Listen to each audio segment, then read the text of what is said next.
안녕하세요. 조선과 세계를 연결하는 주간 조선타임즈입니다. 2주의 조선타임즈. 북극경서 스마트워치에 유심 꽂아 중국과 통화, 이게 되네. 수해복구 동원 돌격대원들 번쩍이는 중국 보고 강 건넜다가 고작 15세 청소년들 한국 노래 들었다고 정치범 수용 소행. 북극경 요새화 시도에 혹독한 고립 초래할 것. 한국 UN 인권이사국 선출. 인권론에 적극 참여. 조선 뉴스 첫 번째입니다. 북극경서 스마트워치에 유심 꽂아 중국과 통화, 이게 되네. 최근 북한의 유심 삽입이 가능한 중국산 디지털 시계가 유입되면서 이에 대한 단속이 이뤄지고 있는 것으로 전해졌습니다. 데일리 NK 평안북도 소식통에 따르면 최근 신의주시에서 중국 통신망에 접속할 수 있는 유심이 장착되는 일부 중국산 스마트워치 모델이 밀수로 북한에 유입돼 주민들이 사용하고 있다는 사실이 단속기관에 뒤늦게 포착되면서 대대적인 단속과 조사가 이뤄지고 있습니다. 당초 블루투스 기능으로 휴대전화와 연동해 사용하는 것을 기본 목적으로 유입된 것이지만 중국 유심을 장착하면 통화, 문자, 위챗 등 외부와 독립적으로 통신도 가능해 국가 보안 위험 요소로 지목됐다는 겁니다. 북한은 국가무역으로 중국산 전자기기를 수입할 때 중국 측 회사와 협의해 조선어 체계로 바꾸거나 북한 내에서 허용되지 않는 기능들을 미리 차단하는 것을 원칙으로 하고 있습니다.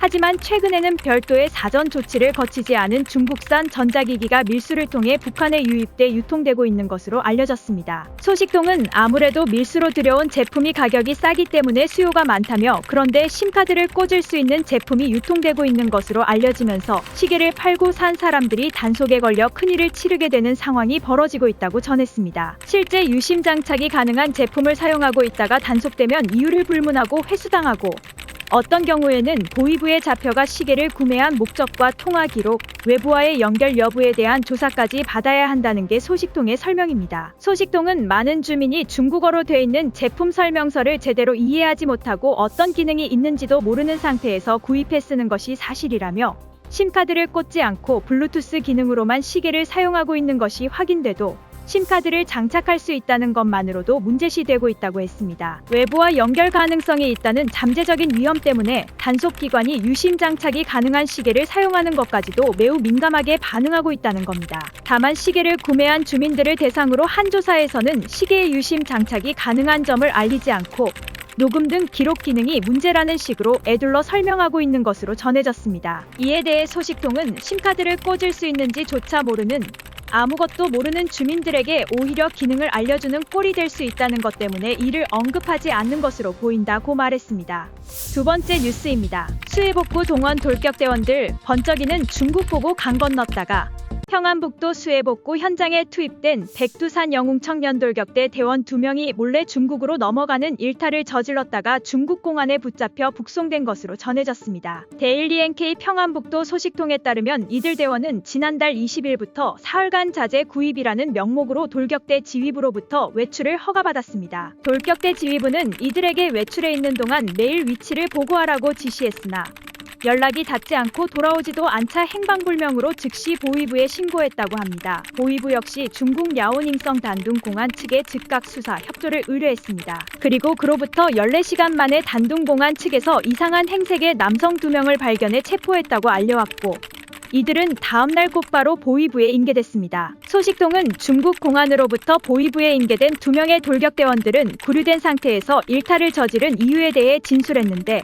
내용이 너무 천진하고 허망해 정치적으로 엄중한 정도는 아닌 것으로 판단됐다고 전했습니다. 이들은 양강도 삼지연, 해산, 대용단 서두수 등의 건설 현장에 주로 다니다가 신의주에 오기는 처음인데 마주 보이는 중국이 너무 황홀해서 호기심에 건너갔다고 공통적으로 진술했다고 합니다. 또 아예 탈북할 생각은 전혀 없었고 그저 한 3일간 여행하고 돌아오자는 생각으로 중국으로 헤엄쳐 넘어갔으며 그동안 일을 하지 못한 것은 돈으로 갚으면 된다고 생각했다고도 진술한 것으로 알려졌습니다. 특히 이들은 보위부가 요구한 대로 중국으로 넘어가 본 감상문을 썼는데 양강도에서 보던 중국과 신의주에서 본 중국이 너무 달랐다. 불밝은 도시와 거리에 가로등 불빛이 너무 황홀했다. 밤늦게까지 양꼬치를 구워 먹는 모습, 마음대로 맥주를 마시고 노는 모습이 100번 죽었다 태어나도 다시 못 볼 자유롭고 평화롭고 편안한 모습이었다는 등의 내용들이었다고 합니다. 소식통은 보위부가 보고 느낀 그대로 솔직하게 쓰라고 해서 이렇게 썼으나 감정을 그대로 토해낸 마디마디마다 구타를 당했다며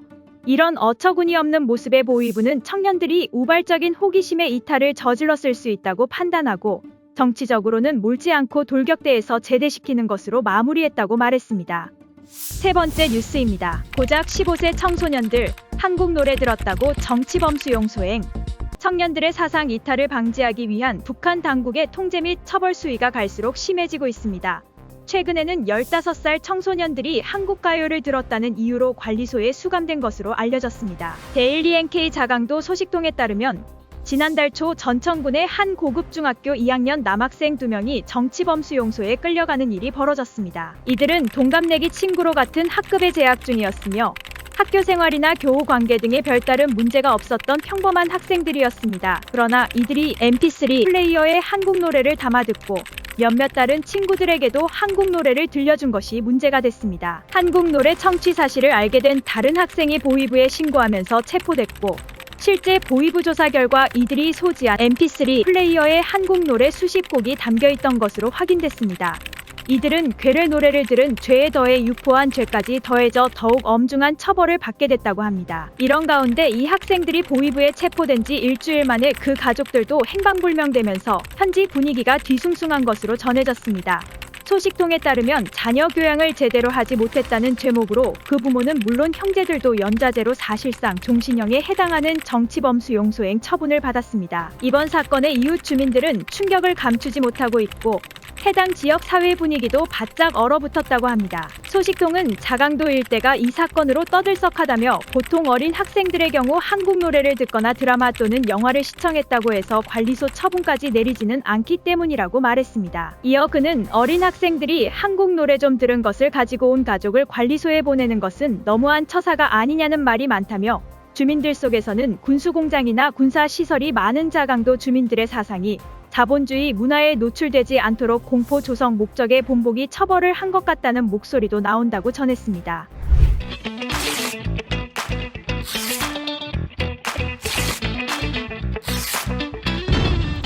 세계뉴스 첫 번째입니다. 북극경 요새화 시도에 혹독한 고립 초래할 것. 김명수 합참의장은 10일 북한의 남북 육로 완전 단절 및 요새화 발표에 대해 내부 인원의 외부 유출을 차단하기 위한 것 아닌가 생각한다고 밝혔습니다. 김 의장은 이날 용산 합동참모본부 청사에서 열린 국회 국방위원회 국정감사에서 국민의힘 소속 성일종 국방위원장의 관련 질의에 이같이 답변했습니다. 그는 김정은 체제는 두려움을 느낀다. 방벽을 세우는 것은 외부 침입을 방어하기 위한 것이라면서 이런 조치를 하는 것은 스스로를 고립시키는 것이며 차단하기 위해 무리수를 두는 것이라고 설명했습니다. 북한군 총참모부는 전날 보도문을 통해 9일부터 대한민국과 연결된 우리 측 지역의 도로와 철길을 완전히 끊어버리고 견고한 방어 축성물들로 요새화하는 공사가 진행되게 된다고 발표했습니다. 북한은 작년 말부터 남북 육로 단절을 위해 도로 주변 지뢰 매설 및 가로등 제거와 철로 제거 및 인접 부속 건물 철거 등을 진행해왔으며 지난 4월부터 비무장지대 북측 지역에서 대전차 장애물 추정 방벽 설치와 지뢰 매설,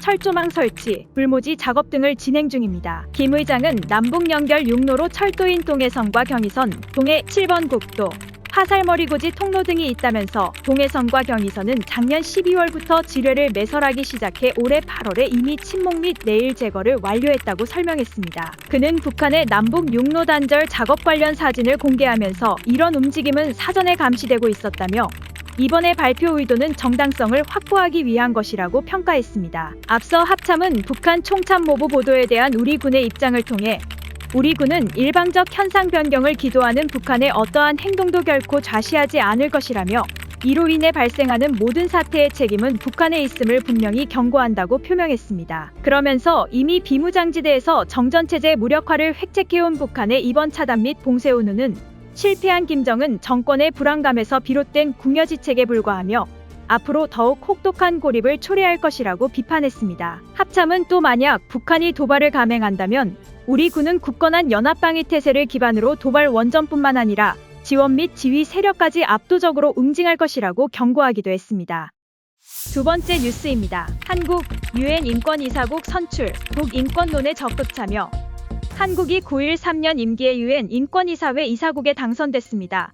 유엔 총회는 이날 미국 뉴욕 유엔 본부에서 열린 유엔 인권이사회 이사국 선거에서 한국을 2025년에서 2027년 임기의 이사국으로 선출했습니다. 이날 인권이사국 선출로 한국은 2025년 유엔의 3대 주요 기구인 안전보장이사회, 경제사회이사회, 인권이사회의 이사국으로 동시에 활동하게 됩니다. 유엔 인권이사회는 2006년 유엔 경제사회이사회 산하 인권위원회가 유엔 총회 산하 기구로 격상되면서 출범했습니다. 국제사회의 인권과 기본적인 자유를 증진하고 중대하고 조직적인 인권 침해에 대처하고 권고하는 역할을 맡고 있습니다. 올해 선거에서는 아시아 태평양 지역 이사국 5개 공석을 두고 한국을 포함해 키프로스, 마셜제도, 카타르, 사우디아라비아, 태국 등 6개국이 신임 이사국에 입후보했고 사우디아라비아를 제외한 5개국이 이사국에 선출됐습니다. 한국은 투표 참가국 190개국 중 161개국의 지지를 얻어 6개국 중 4위로 이사국에 당선됐습니다. 앞서 한국은 2006년에서 2008년,